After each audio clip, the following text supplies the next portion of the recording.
Saudara, lantas apa sebenarnya alasan ataupun motivasi dari Nasdem, kader Nasdem yang harus melaporkan SBY ke polisi meski memang akhirnya laporan tersebut dibatalkan? Kita bahas bersama dengan Direktur Parameter Politik sekaligus pengamat politik, Mas Adi Prayitno yang telah bergabung bersama kami di Kompas Malam. Salam sehat Mas Adi.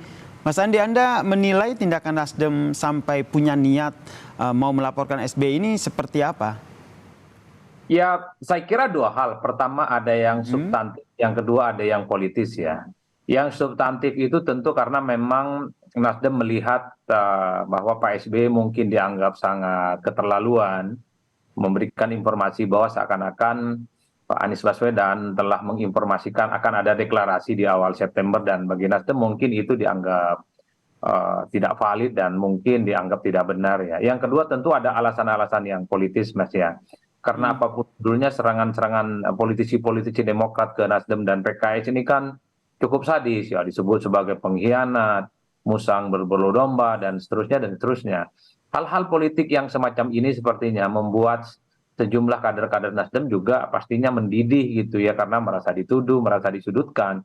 Dan dalam banyak hal kalau itu tidak dilaporkan ke polisi misalnya, mungkin khawatirnya publik itu seakan-akan mengkonfirmasi bahwa Pak Anies itu adalah salah satu pemimpin calon presiden yang tidak menepati janji politiknya.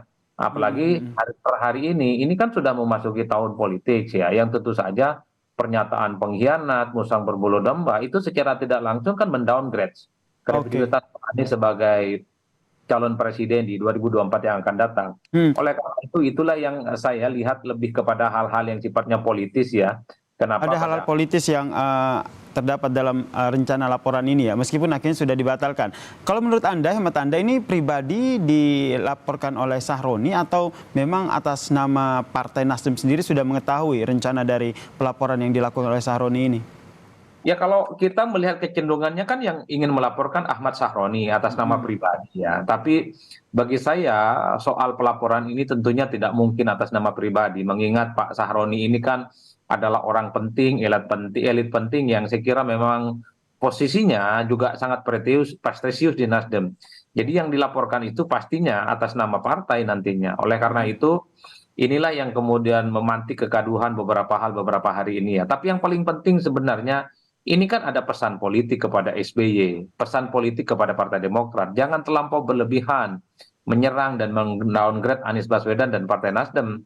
Karena bukan tidak mungkin apa yang disampaikan oleh kawan-kawan Nasdem itu bisa berbuntut persoalan-persoalan hukum gitu loh, Mas. Memang kita sangat layak mengapresiasi karena laporan ke polisi ini kemudian dibatalkan gitu ya, ataupun Oke. digagalkan. Karena bagi saya persoalan politik itu sekeras apapun tidak boleh dibawa ke persoalan-persoalan hukum. Ya tuduh menuduh, ada pengkhianatan gitu ya, ada tikungan, ada ya harapan palsu dan seterusnya adalah hal lumrah dalam politik kita.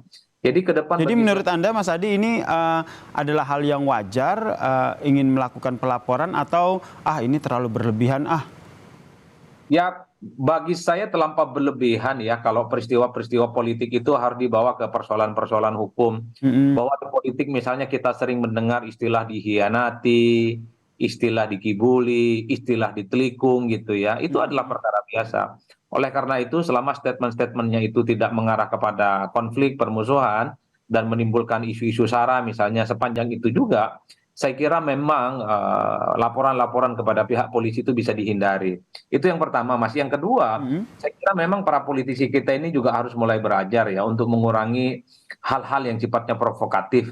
Bahwa kalau memang tidak benar ada upaya-upaya untuk melakukan deklarasi, tapi disampaikan ada deklarasi, inilah yang sepertinya membuat teman-teman Nasdem itu tidak terima. Nah ini Ini ya kan Mas Adi, maaf saya potong, ini terkait dengan beda statement gitu, beda pernyataan antara Nasdem dan juga Demokrat soal AHY yang akan dijadikan sebagai bacawa pres gitu, soal deklarasi. Nah dua pendapat ini tentu akhirnya membingungkan publik juga nih. Menurut Anda apa yang harus dilakukan atau apa yang harus jadi panduan publik begitu sehingga tidak, wah mana yang benar ini antara pernyataan ini? ya, kalau melihat kecenderungan rata-ratanya kan memang bahwa AHY sebagai calon potensial Anies Baswedan kan terbuka. Ketika ada surat tangan ya, atau surat yang ditulis tangan oleh Anies Baswedan tanggal 25 Agustus.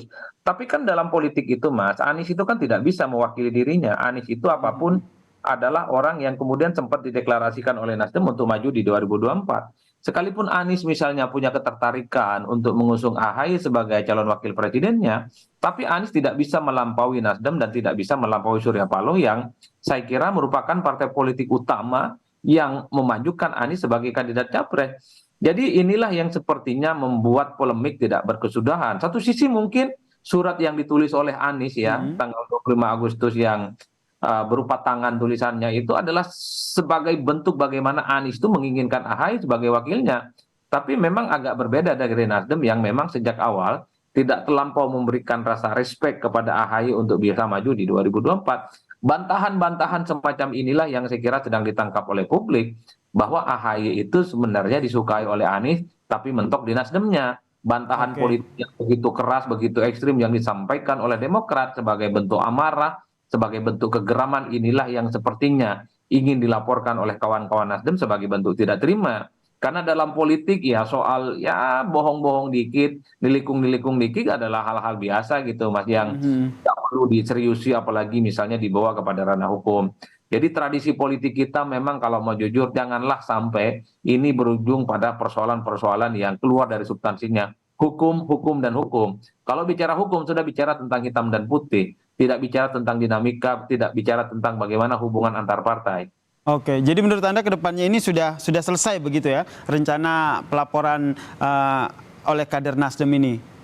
Ya bagi saya sudah selesai Mas ya. Tapi satu hal yang kemudian menjadi pelajaran publik, bahwa dalam politik kita itu luas dan fleksibel, dan jangan pernah berharap 100% pada politisi dan pada ke partai politik yang lainnya, karena satu sama yang lainnya itu bisa saling membohongi dan bisa saling lupa soal seperti yang terjadi saat ini ya.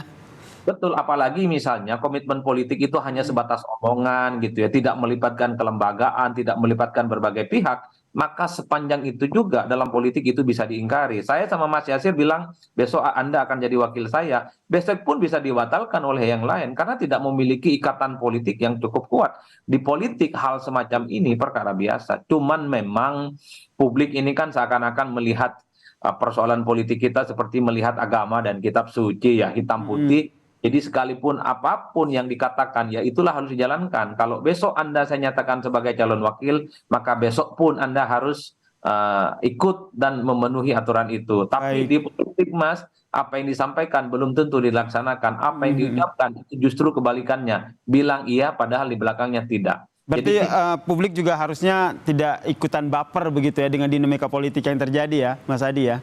Ya. Politik kan di Indonesia, para publik ini kan sudah paham betul Mas, bohong-membohongi politik ini perkara biasa kok. Bahkan begitu banyak para pemilih kita yang sudah ditinggalkan oleh para elit yang dulu selalu disebut mewakili rakyat, tapi nyatanya kalah pemilu jadi menteri gitu ya, itu kan juga membohongi dari rakyat. Jadi rakyat kita ini sangat terbiasa dipertontonkan pada orkestrasi, pada satu drama politik di mana elit itu sering berbohong dan sering mengingkari janji politik satu sama yang lain. Baik, kita nantikan ya dinamika politiknya akan seperti apa nih ke depannya jelang Pilpres 2024. Terima kasih Direktur Parameter Politik Mas Adi Prayitno telah bergabung bersama kami di Kompas Malam. Salam sehat Mas Adi. Selalu Mas.